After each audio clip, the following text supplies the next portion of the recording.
All right, guys, so the keynote presentation tonight is how to raise capital for your deal. What I love about this presentation is it goes over what you need to be thinking about, what you should be thinking about when you're raising money and you're trying to get money from a private money lender as opposed to, for example, a hard money lender. Now, it's not to say don't use hard money lenders at all, because hard money lenders, you will use them in your investing career. I have used them on many occasions, right? So as you're starting out, look at all of the different options for lending. What we're specifically going to go through right now is how to put a deal package together so you can get funding from someone who's not a hard money lender, maybe someone who's a private money lender, someone who doesn't have all of these resources, for example, that a hard money lender has to evaluate the deal and to make sure that you're making some of the right decisions. We'll show you how to prove to a potential private money investor that you have evaluated the deal in full, that you are making the right decisions, that would be something that both makes you money as a real estate investor and keeps the lender safe. So we'll talk about some of the options and what that looks like as we go through.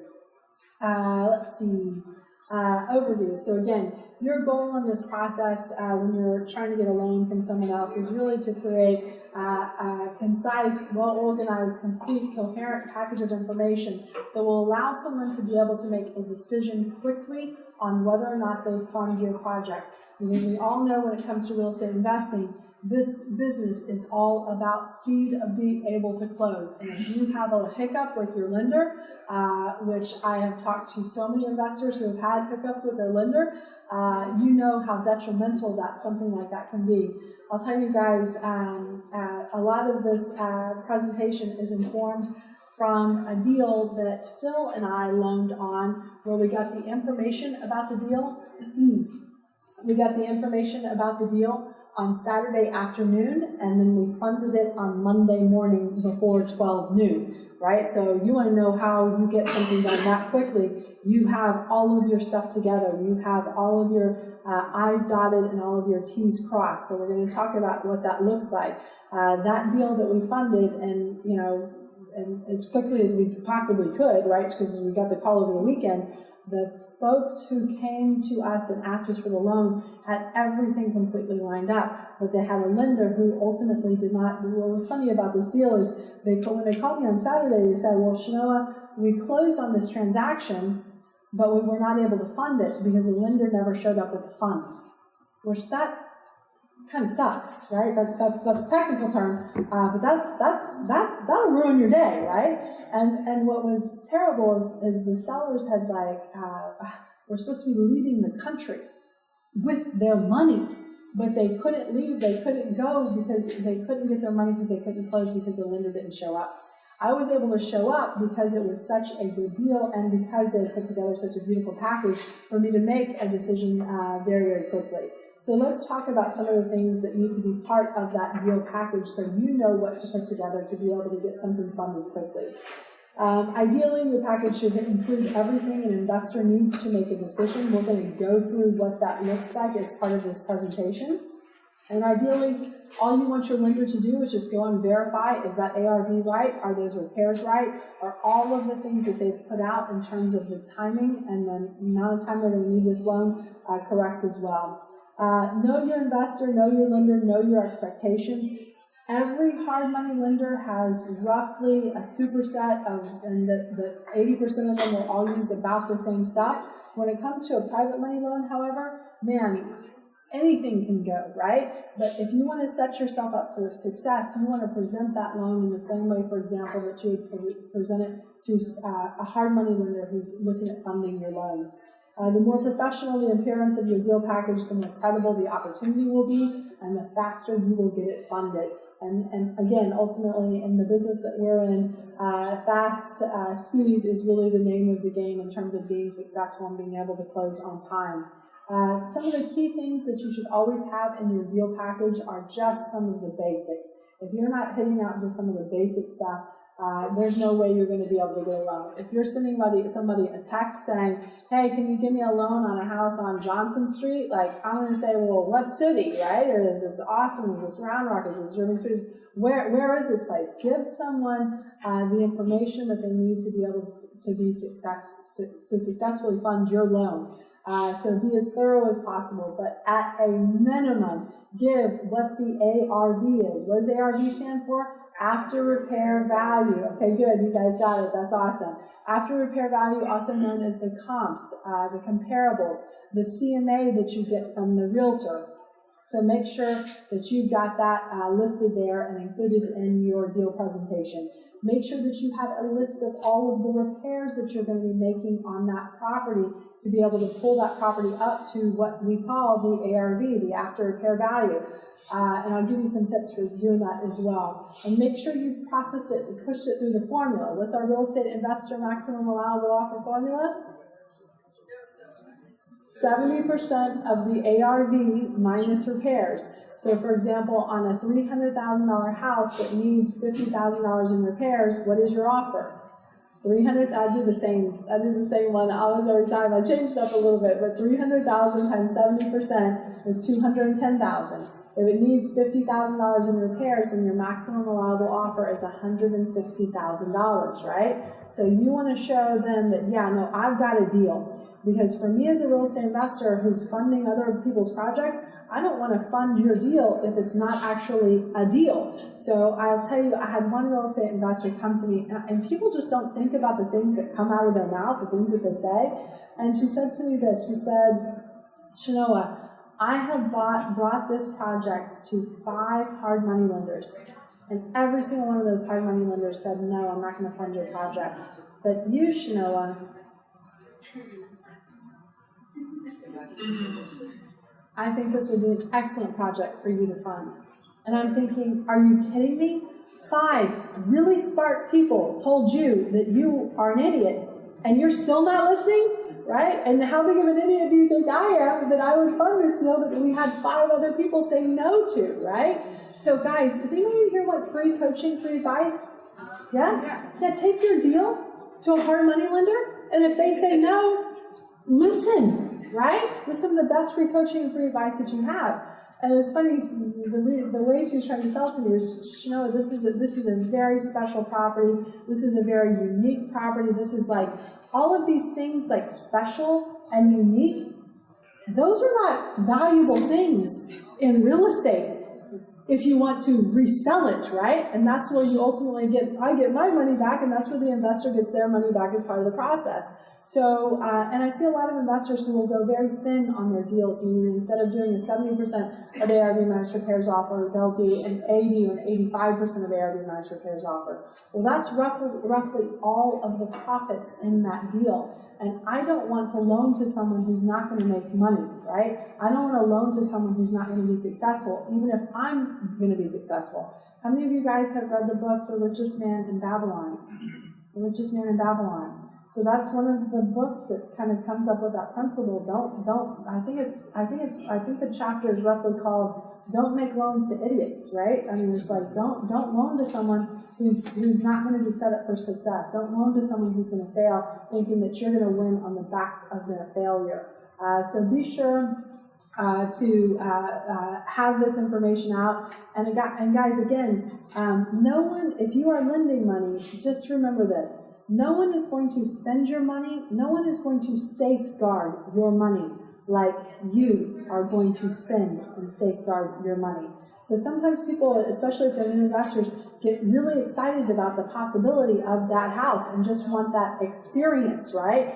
Even if they end up not making money off of a deal. And literally, I had an investor one time come to me and say, and they said, this was pretty funny.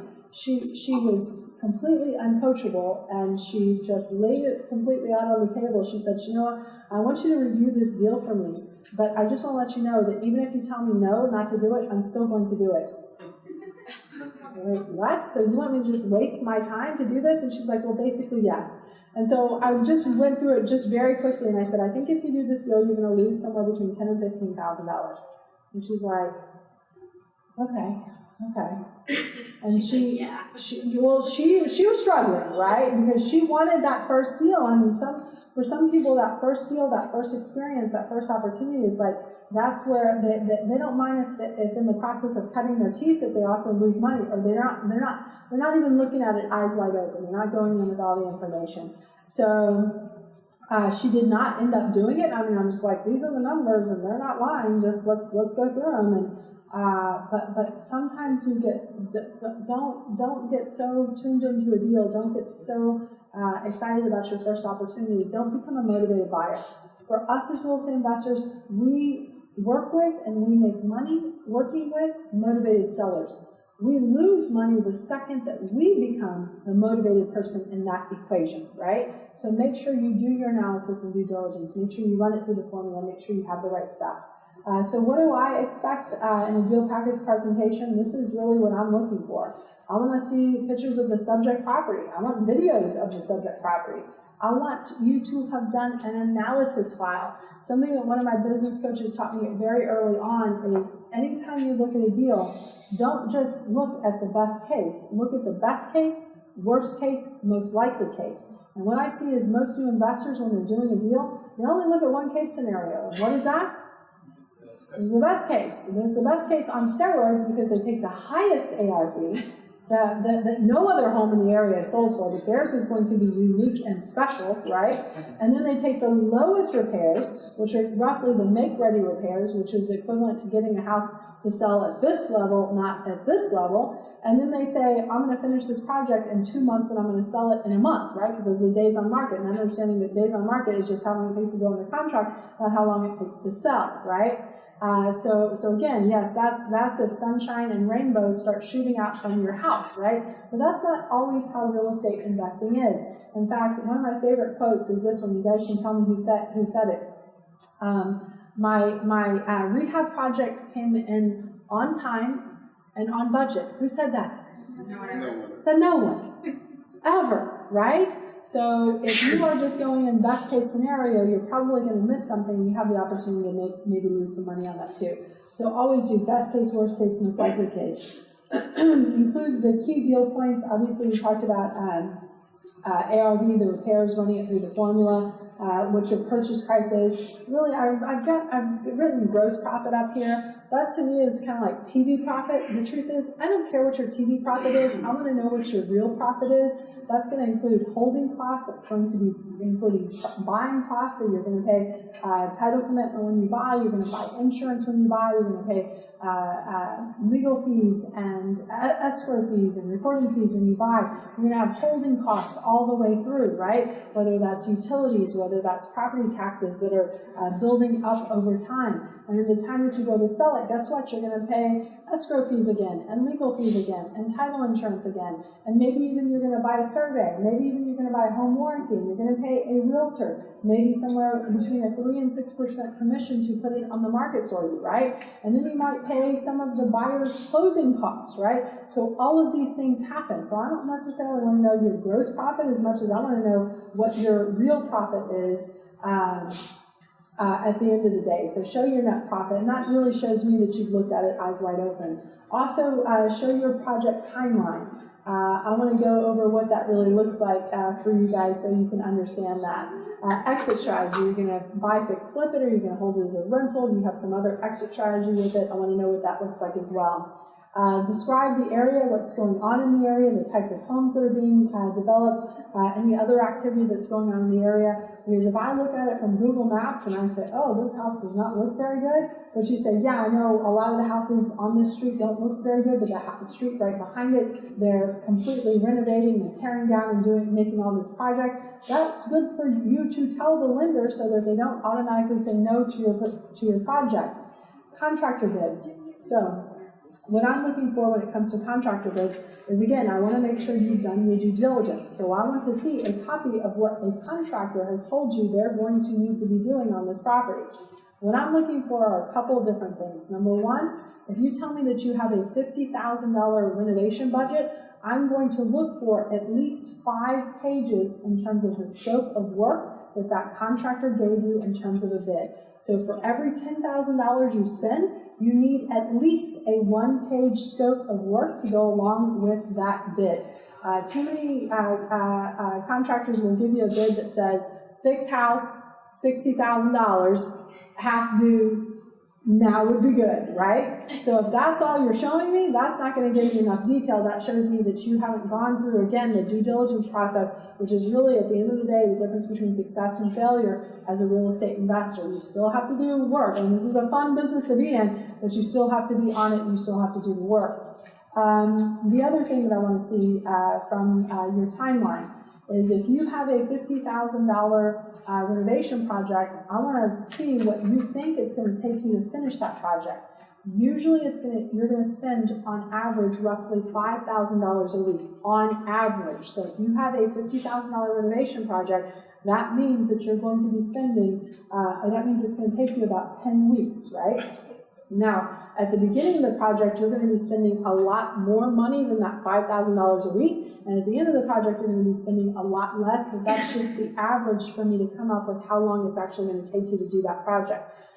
Now, if you are doing a project within the awesome and amazing city of Austin, instead of using the average of $5,000 a week, you need to use an average of $4,000 a week. Now, if you are building and tearing down within our awesome city of Austin, it might go as low as $3,000 a week on average. I've got a project that I'm doing right now that the city, and I'm connecting to the city sewer, and the city said, the city sewer connection line is right there. So we go to connect to the city sewer there, and guess what is not there? The city sewer. So what does that mean? The street, the plans that the city hand drew, because it's an old part of town, are incorrect. Shocker. So what does the city want to do? Does the city say, oh, well, we're gonna go ahead and run that sewer line. We're gonna bring it right on up to you. We're gonna dig up the street. It's gonna be on us. You know, don't you worry, right? We're gonna put it right there. Would this be good? How about I do it tomorrow, right? No. What does the city say? Oh no, that's gonna be a $24,000 addition to your cost after we spend 3 weeks stalling your project out as we go through this process. Yes, fun. I'm sorry. I am. If you guys want to see the rah-rah cheerleader, real estate investor, so yeah, you're not going to get that here. This is like real life investing, right? This is really what happens. So I want, again, you guys to be eyes wide open and understand that there are some certain very specific qualities that come along with investing in the city of Austin. How far deep in were you before that happened? Before you Oh no, we had the whole house. We had everything built. At this point, we're just tying into the sewer. Yeah, which is one of the last things that, you know, and they said it's right there, so this is one of the last things we're doing. Yes, that's fun, right? Welcome to investing. Is there a way you could have prevented that delay somehow? So I'm looking at it sooner, as opposed to assuming that it was correct? Probably, but I mean, you know, you're going to rely on the data that you have in front of you.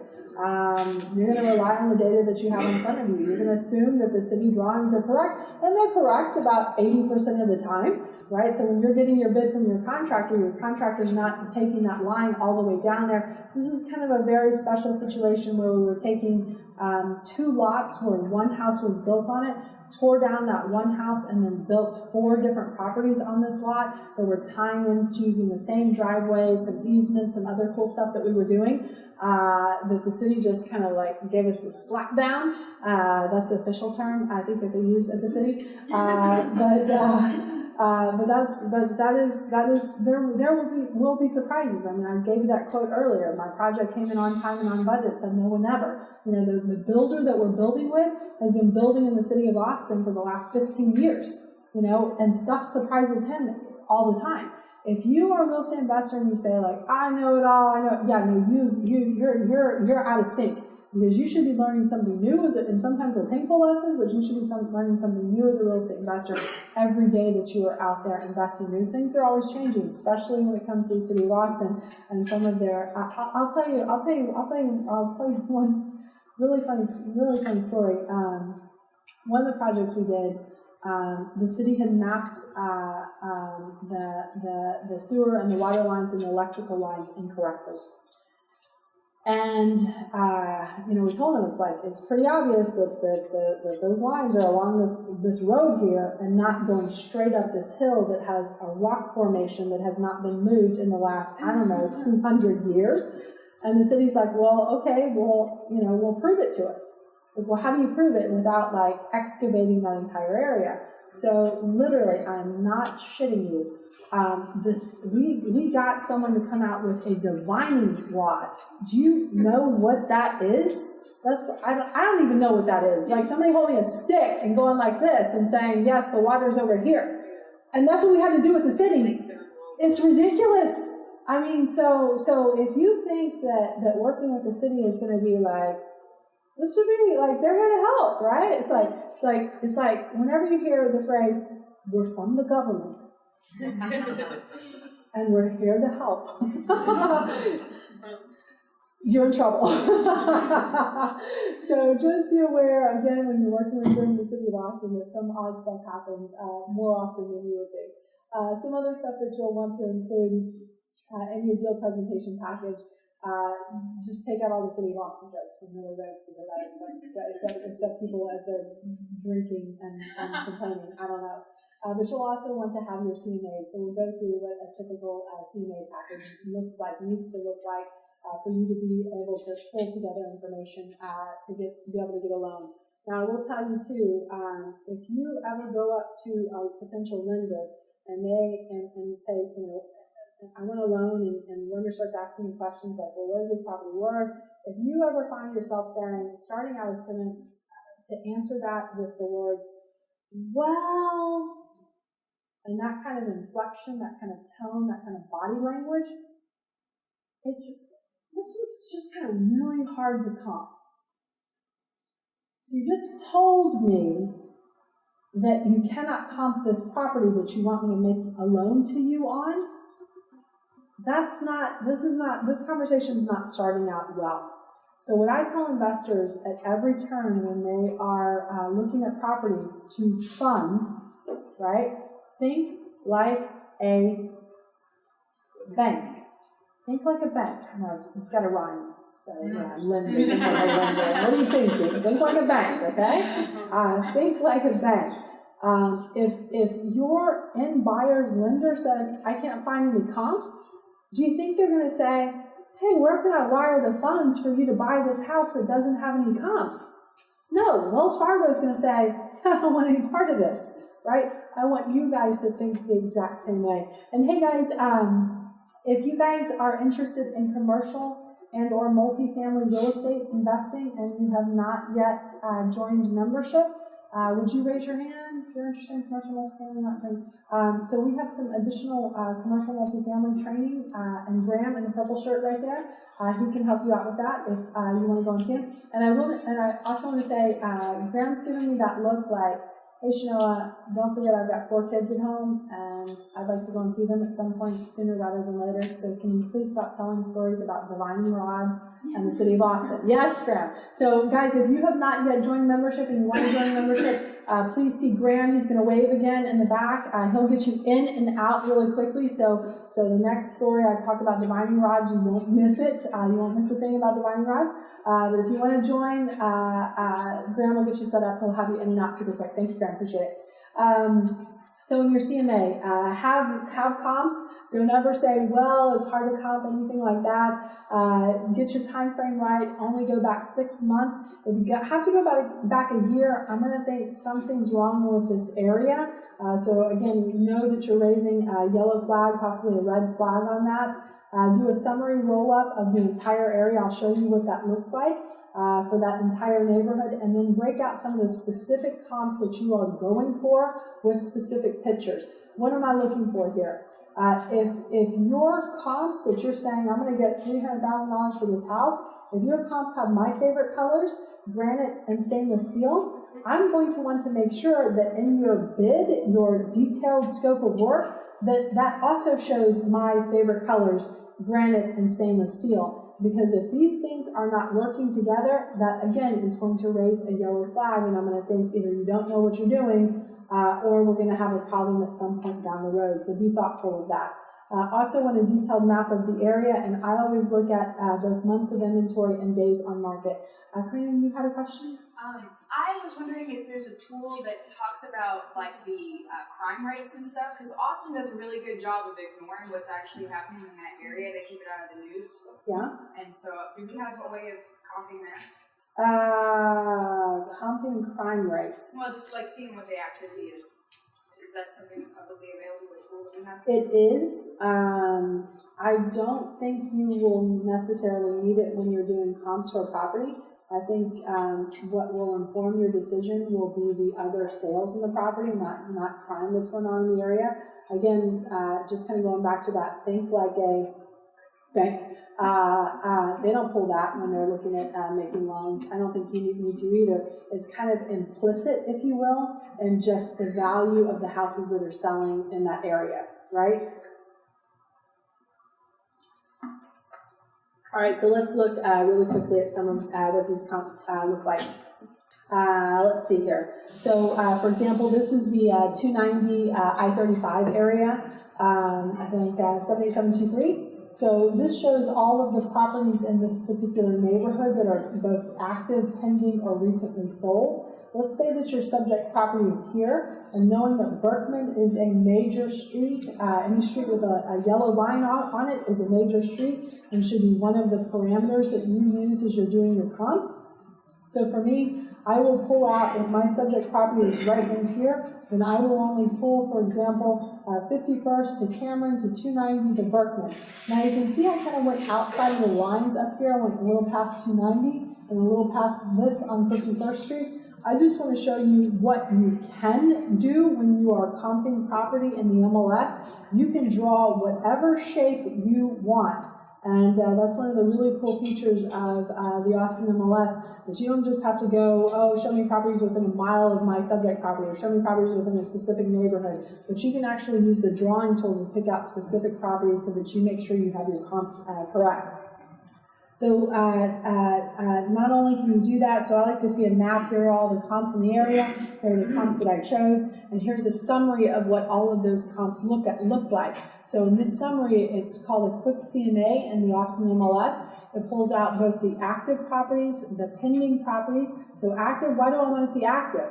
I want to know what your competition looks like, right? Pending, that's good, that's informational, but sometimes pending properties bust out of contract during the option period.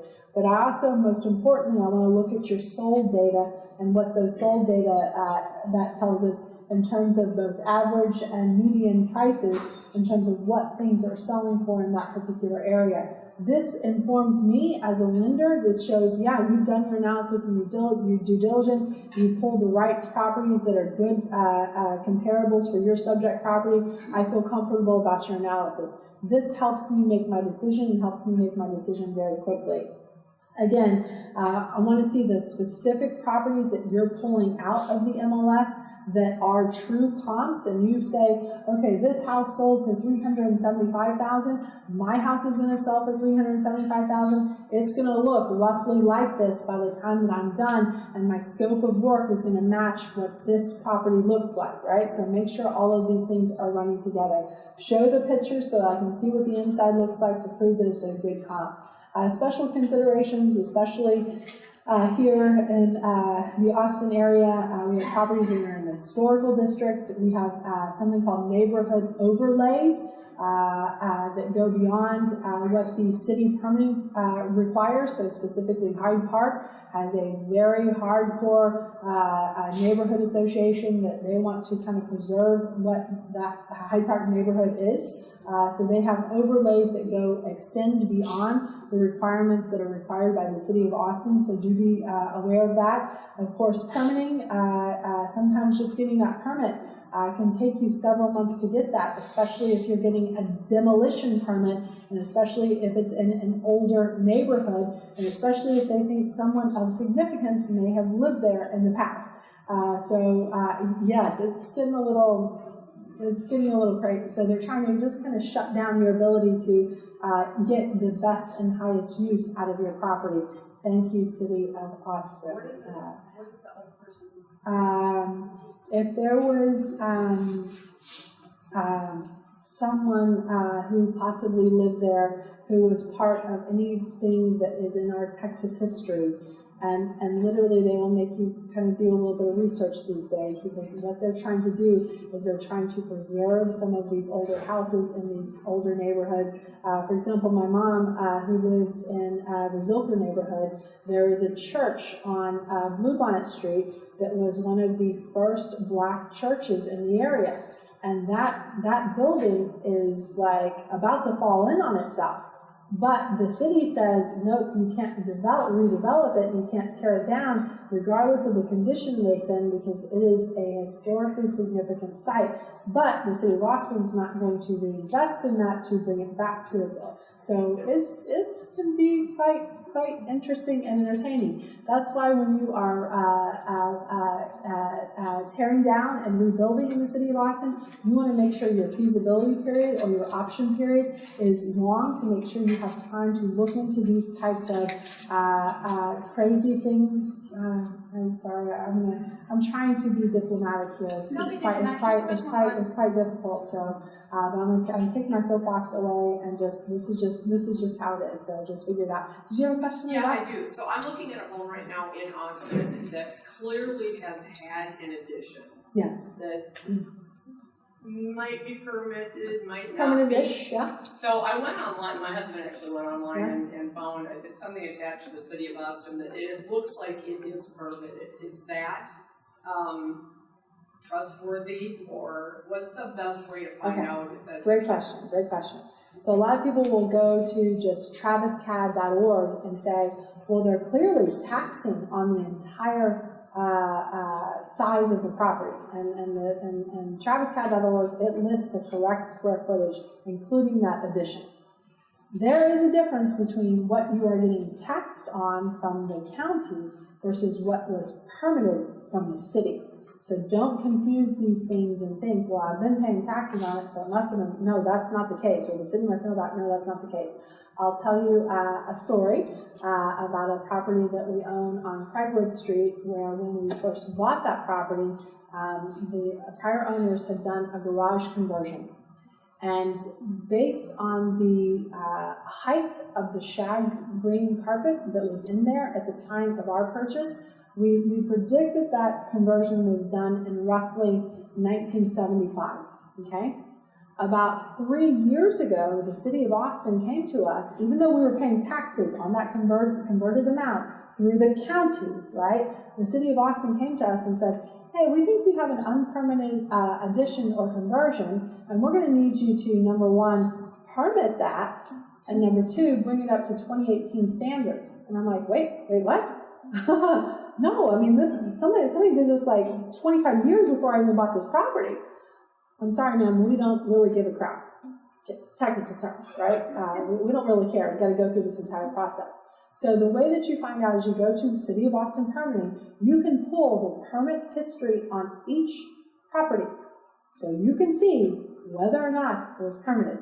And just based on what you're telling me, I'm about 99.9% sure that it probably was not. But that City of Austin site is where you will go to search that. Okay. This one said it had a plumbing permit, it had a mechanical, it had... Okay, that's good. Yeah. Did it have a certificate of occupancy and all that? It did not. Okay. It did not have that attached, but they said that they were issued back in 1986. Okay. Well, that's actually good. That's But the best way is to physically drive down there and go. No, you get on the website. Get on the website. Okay. Yeah. And I mean, don't get me wrong, and that's not to say, like, I mean, I'll buy a property that has an unpermitted addition all day long.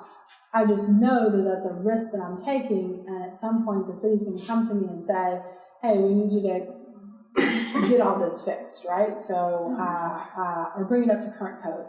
So just know that that's a risk that you're taking. But know that happens all over Austin at all times, right? So just be aware of that. So permitting, square footage additions and new builds, obviously those can take a little bit longer to get you, number one, your demolition permit, and number two, your permit to actually build that new structure. And things in the floodplain, of course, we're hypersensitive to floodplains. After our Halloween flooding that we had, I guess, about 4 or 5 years ago, the FEMA keeps redrawing the flood maps So I'll tell you one of the properties that I have, the survey that the seller gave me that was dated like 1985, that property got a little water in it, and FEMA redraws these flood maps, especially now, all the time, because FEMA wants to get out of the business of paying for people who build houses in the floodplain, right? So if you are worried about something,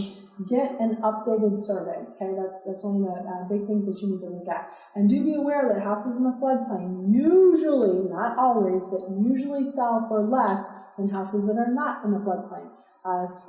Go look at any of those properties in the Shoal Creek area, for example, right? Look at some of the properties that are in the East Austin area that are close to some of the bayous that they've recently built over the last several years to be able to take properties out of the floodplain. I had an investor, a colleague of mine, she bought a property, and at the time that she bought it, she had a pretty recent survey, and it said that the property was in the floodplain, the edge of the property was in the floodplain, but the house was not in the floodplain. And the time that she bought it and renovated it and was putting it back on the market and got a new survey, FEMA had redrawn the maps, and now about the back 5 feet of the property was in the floodplain, right? Which changes the numbers on your property, because a seller's going to have to pay somewhere between $1,000 and $3,000 a year for mandatory flood insurance. So that raises the cost of the property, the monthly cost of the property, which brings down how much a buyer would want to pay for that. So these are things that kind of come up, right, as part of your investing process that you need to be aware of. And no, I mean, there are risks there. That's why we use that formula, right? 70% of ARV minus repairs. We're not making a 30% profit when we make that. Roughly, we're making somewhere between 10 and 15% profit, assuming that you nail your ARV, right? And assuming that you nail your repair budget, okay? So that's cushion for things that do happen. Closing requirements for me, I want to see the contract. I want to see any addenda or amendments associated with that contract. I want to get a copy of the title commitment, because I want to make sure that everything that should be cleared to close will be cleared to close. I also want to look at your Schedule B, because your Schedule B will list whatever easements, for example, are on that property, or whatever things that are not covered by title insurance. So, for example, if you tell me, yeah, I'm going to build a 1,000 square foot addition off the back of the house, but there's an easement of whatever kind that might prevent you from doing that, I want to know about that. I want to make sure you know. You may not be looking, because you don't. If you're brand new, you don't know what to look for. But if you know what to look for, this would be something that might say, "Oops, you can do an addition. It can be 1,000 square feet. It's not going out. It's got to go up, right?" So again, just going in eyes wide open. Insurance. This is something that a lot of people forget about. If you're closing with a Wells Fargo, Bank of America, Chase, they're going to require that insurance, that declaration page, is shown at the time of purchase, and that amount is paid. Either it's paid outside of closing, before closing, or it's paid on the HUD or the settlement statement at the time of closing. Just like a Wells Fargo, Bank of America, Chase, they need to be listed in the mortgagee's clause. If you are doing a private loan to someone, if you're getting a private loan from someone, you'll want to make sure that lender is listed there as well. That way, if the house burns down, it's not just the owner that gets the check, it's the owner and the bank that get the check.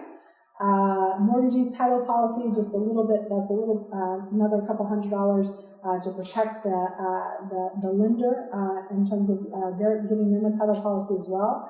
A survey exception clause, which basically says, hey, if we mess anything up as part of the survey or as part of the title process when it comes to the survey, that is covered with that title insurance, if you will. A non-homestead affidavit. So for me, I won't make a loan to someone who is buying a homestead, because that makes me have to become compliant with Dodd-Frank lending guidelines. That also now opens me up to, if you decide to stop making payments and then declare bankruptcy, under bankruptcy law, your homestead is protected for an amount of time, right? So I'm going to make you sign a non-homestead affidavit and a business purpose affidavit, so it shows, this is an investment property, so if I declare bankruptcy, that's not going to stop you from foreclosing on me. That's where we're going here. A note, so a promissory note. Usually I'm going to be in first lien position. I don't recommend, if you're new, doing anything other than first lien position. I see some investors who will say, but yeah, they're going to pay me a higher percentage because I'm going to take a second lien. Yeah, but your second lien could be completely wiped out no matter what your higher percentage is. So let's be aware of that. And I don't recommend it, especially if you're new. Me, being 14 and a half years in, I have taken recently some second lien positions. I don't recommend it still to anybody unless you know that you are risking everything when you do that. Because if they stop performing on the first lien and that first lien holder goes to foreclosure, then any subsequent liens get completely wiped out. So that could be yours if you're lending in second lien position. Deed of trust, the combination of the note and deed of trust is what allows for what we call non-judicial foreclosure in the state of Texas. That means I can just give you that 21 days notice and take you straight to foreclosure. Usually it takes longer than that, but it makes it a lot faster than if I have to go in front of a judge to be able to foreclose on you. And a copy of the survey. Occasionally, especially in some of our older neighborhoods, you'll see fence lines that are incorrect. You'll see sheds that are placed on other people's properties. I've seen some really crazy things. Truth is stranger than fiction, and never more is that true than when it comes to real estate investing in terms of all the different crazy things that you will encounter as a real estate investor. Having that survey, again, just make sure that you are looking at it properly going in from the beginning. Deal package. I want to understand what you're looking for if you're coming to me for funding, the amount of funding that you need, the term of that loan. Usually the terms are somewhere between 6 and 7 months. I want to understand what your close date is. How quickly do you need that money? I want to understand, is this just to purchase the property, or are you also looking not just for purchase money financing, but also the repair cost financing?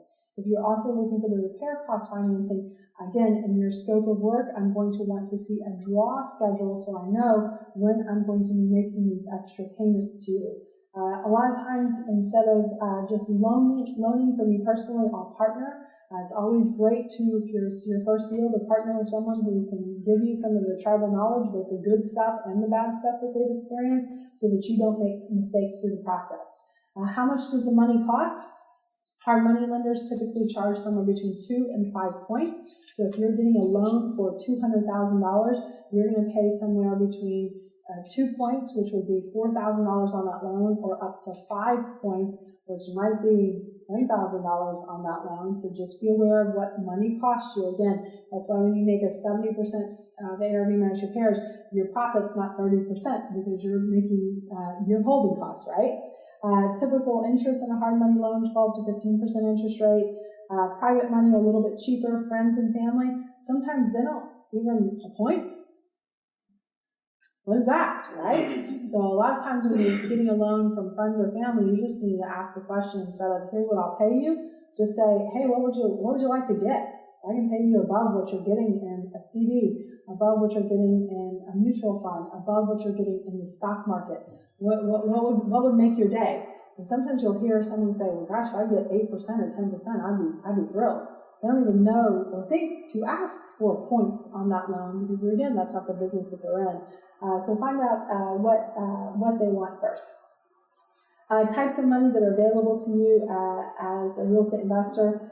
Personal cash, you need a line of credit. There are lots of lines of credit available, both on rental property, for example, that you currently have, as well as, man, they're giving out a ton of unsecured lines of credit. I don't know if you guys are getting these crazy, ridiculous offers in the mail, like every day. Like, get an unsecured, and I'm getting phone calls like, hey, this is such and such. Sorry we missed you. I'm calling about that $50,000 line of credit we wanted to issue you. Anybody else getting those calls?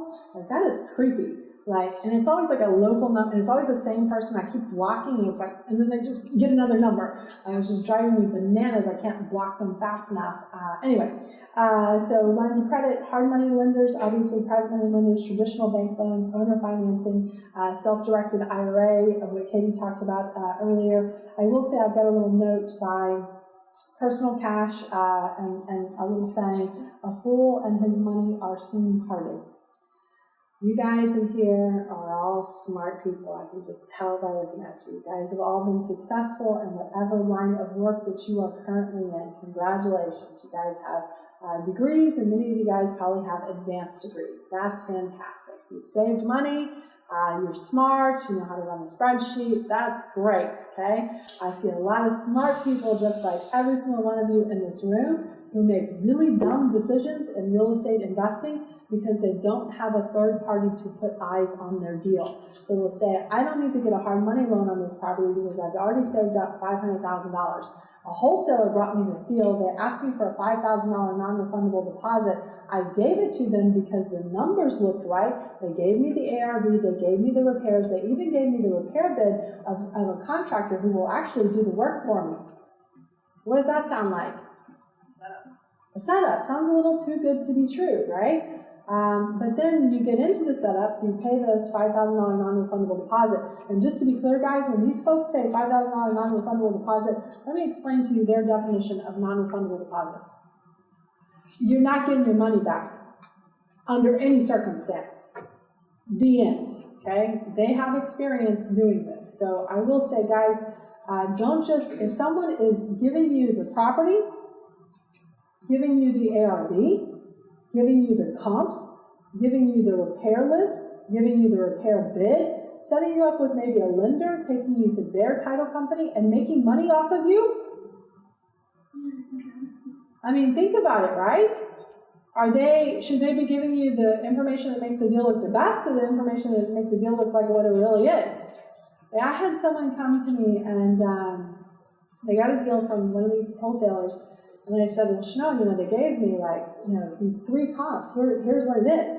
And so, licensed realtor and broker in the state of Texas, license number 0518223. Yes, good. So I would go into the MLS and I find the 33 comps, the other 30 that they did not pull. Okay? The subject property is next to an apartment complex and duplexes. The 3 great comps that they pulled are in the middle of the neighborhood on a cul-de-sac. With rainbows, that originate from there, right? So I'm like, no, these are the real kind. It's not, you're not going to sell this house for $350,000. You might sell this house for $300,000. But they said, when I get on a check, I mean, they showed me the repairs. It's like, well, these repairs would be great if you got your supplies off of a truck that went accidentally on purpose off the road in Laredo, right? It's like, that's not going to happen either. So don't just get all of that, get separate eyes on that. I used to say trust or verify. I changed it, trust no one, verify everything, right? So, and I have told more than one real estate investor, and this is I hate saying this, but I've said this many times. I've said, you will lose less money on this deal if you just walk away from that $5,000 non-refundable deposit. Then you will lose if you move completely forward on this deal and take it to the finish line. Plus, you're going to lose your time, right? And plus, it's going to be, your first real estate investing experience. Yeah, real estate investors, we have I have a code of ethics that I live by, but we have no governing authority over real estate investors. Realtors do, but real estate investors do not. So trust, but no. Verify everything. Yes? How many comps do you want to look at? So a statistician will tell you that you need at least 29 to be statistically significant.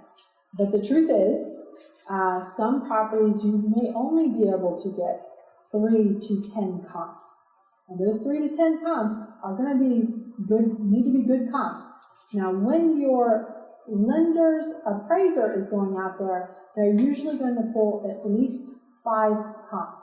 Now, they're going to make adjustments in that comp process, but they're going to pull at least 5. I recommend pull as many as you can. You want a big data set to be able to make your decision. But do you want to look at all those photos? I might. I want to look at the top ones that are saying, yeah, I'm going to get, if you tell me I'm going to get the top 10% of the neighborhood, I want to look at all those other properties that got the top 10% of the neighborhood, and I'm going to compare it against your bid to make sure that you're doing things that would get you also in the top 10% of the neighborhood. Does that make sense? So like a 10? 10's good. 10's strong. 3 is insufficient. 3 is insufficient. Because, it's sufficient if they're right across the street and they've sold in the last 3 to 6 months. 3's good. But if they're 15 blocks away and across the street with a yellow line on it, that's not sufficient. So it depends. I was looking for not necessarily competing inside of Austin and more outskirts stuff, longer term options, and I was having trouble coming up maybe 3 Okay. close by. Okay. Like what city? Portland, Okay. For what strategy? buy, rent, hold, sell. I would not recommend rental properties in Fort Hood. Go to the Texas A&M Real Estate Center and look at the values in Fort Hood or Killeen. They have data that will take you back to roughly like 1990. You'll get cash flow, but you're not going to get appreciation. In Austin, you'll get appreciation, but you won't get cash flow. In Austin, said you'll get rich. In Killeen, you're not going to get rich. You're going to get like $100 or $200 a month in cash flow. Is that going to change your life? No. Is it going to annoy the shit out of you because you're going to drive to Killeen to go and check on your rental properties? So you recommend to find Fix and flip in Killeen, do wraparound mortgages all day long in Killeen. All day long. I just don't recommend buying and holding in Killeen. So real estate values, you will have appreciation in fixed supply areas, which is not Killeen, by the way, which is like City of Austin. You will have appreciation as long as you have, number one, in migration, and number two, affordability. Even though old-time Austinites like me kind of feel like Austin's not really affordable anymore, it's affordable relative to the people that are moving here today, right? But Killeen, you don't have a fixed supply area. You look at Killeen on Google Earth, it's like, oh, this is like everything's still ready to be developed. They just don't have the appreciation.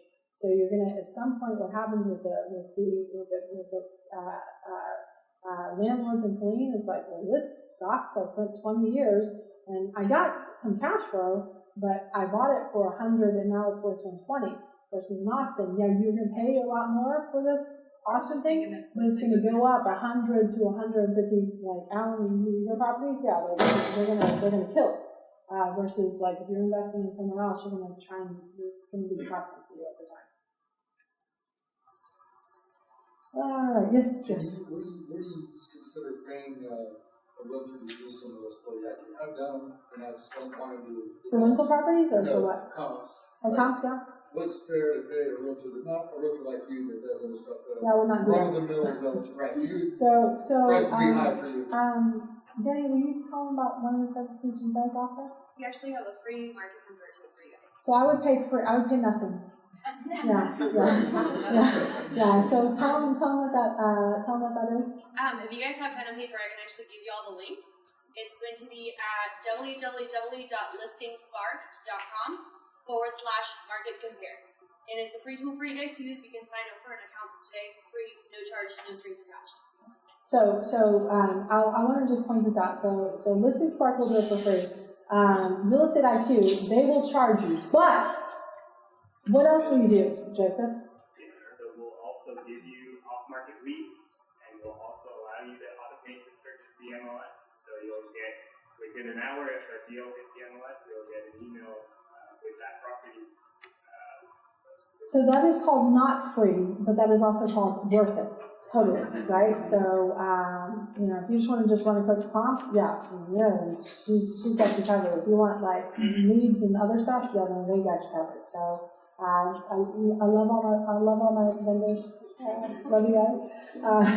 Okay, so warning signs and deal breakers: not giving the lender enough time to evaluate the deal, calling them and saying, I need to close on this tomorrow. I have said to so many investors, in as nice of a way as I possibly can, your real estate problem is now not going to become my real estate problem, right? I still need to do the analysis and due diligence to make sure that you're actually getting into something that will both profit you as well as profit me. So don't, I talked to one investor who's like, I sent the money, and I'm like, did you get a first lien position? Well, I don't know. Were you partnered on it? Well, I don't know. Did you get any paper? And I'm like, oh my gosh. Well, they needed to close super quick because it was going to foreclosure and all this other stuff. I'm like, don't get to somebody else's drama. Take the time to actually look at it and understand it. Go see it if it's your first time. Protect yourself. No one's going to protect your money like you are. You'll know, sometimes we'll have a hard money lender that will say, yeah, I'll fund this deal. And then 3 or 4 days before closing, they'll say, yes, I'll fund this deal, but I'm going to need you to bring another $20,000 to closing. Why do they say that? Because they just did their analysis like 5 minutes ago and they realized, oh, you don't have as good of a deal as we thought you had. And or they want to risk shift from them to you, right? Because your likelihood of failing on that loan goes down significantly as you have more skin in the game. Yes, skin in the game. Awesome, good. So consider partnering instead of just borrowing. Your partner's not going to foreclose on you. Your lender will, right? And always, always, always get other eyes on the deal. Don't just say, I've saved up all this money, I'm super smart, I ran the numbers. No, there's tribal knowledge out there that if you're brand new, you're probably going to miss something. So have someone else put eyes on that deal. Guys, any questions about this presentation before we